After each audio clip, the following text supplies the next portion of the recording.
Indonesia merupakan negara yang besar dengan luas lebih dari 2 juta kilometer persegi dengan banyak suku, budaya, dan juga bahasa. Namun di balik itu semua, masih banyak sisi lain yang tersembunyi, sisi terluar juga tertinggal. Kenapa di tahun 2025 ini kita masih sering mendengar istilah 3T, terluar, depan, dan juga tertinggal? Bukankah selama ini pemerintah selalu menggembar-gemborkan pembangunan? Padahal pajak yang kita bayarkan jumlahnya triliunan rupiah loh. Pajak merupakan darah bagi negara yang uangnya berasal dari rakyat dan sudah seharusnya juga dipergunakan kembali untuk rakyat.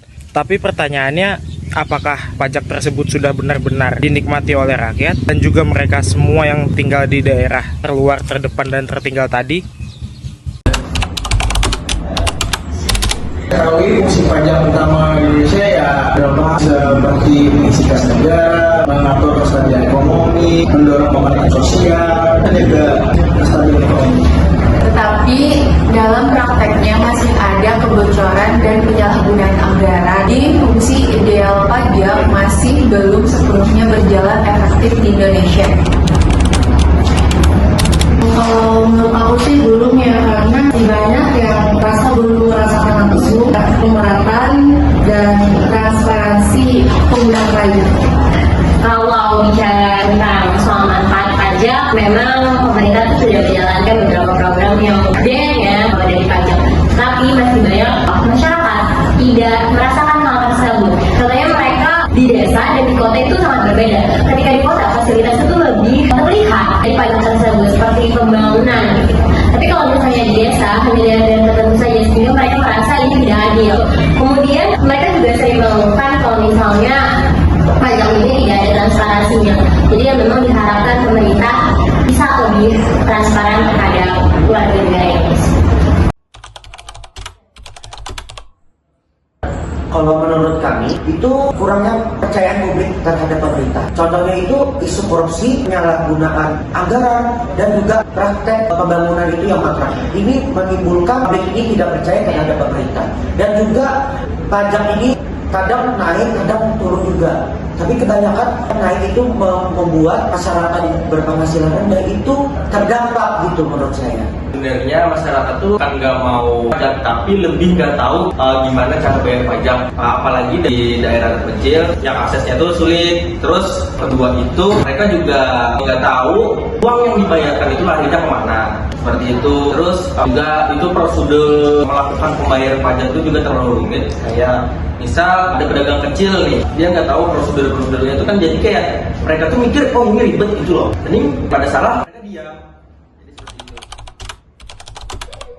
Menurut saya, dengan adanya sanksi itu bisa memberikan efek jerak terhadap masyarakat yang telah membayar pajak dan juga memberikan keadilan terhadap masyarakat yang patuh membayar pajak agar tidak setara kayak gitu loh dengan orang yang tidak membayar pajak dan orang yang patuh membayar pajak. Sanksi itu juga penting, jadi jangan cuma bikin takut. Jadi masyarakat itu tetap diedukasi bagi yang benar-benar nggak tahu sama sekali atau masyarakat yang emang hindar wajib pajak. Menurut saya sih di Indonesia itu mengarah ke keadilan, belum mencapai titik adil. Karena masyarakat kalangan menengah ke bawah itu masih merasa terbebani dengan adanya pajak. Ya, saya setuju karena masih banyak masyarakat menengah ke bawah pajak itu materi beban. Sementara banyak pengusaha besar atau orang yang masih menghindari membayar pajak melalui celah hukum kurangnya pengawasan.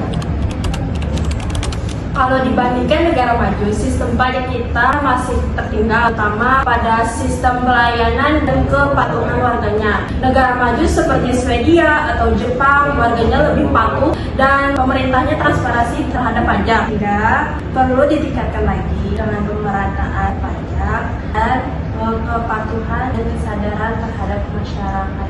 Mengenai perpajakan yang ada di Indonesia, mungkin negara kita tidak maju seperti negara lain, terutama di Eropa. Yang saya lihat di kita banyak kekurangan mengenai pajak seperti pelayanan yang kurang dan kepatuhan warganya itu sendiri. Ya, kalau kita mau pajak itu lebih tepat dipakainya bagaimana, harus dibenerin dulu sistemnya. Untuk basis pajaknya diperluas, nggak orang itu aja yang bayar. Jadi untuk memutarnya juga jangan manual, kalau bisa kita lebih tingkatkan lagi ke yang lebih efisien. Dan yang nggak paling penting, katanya juga harus nyambung antar instansi.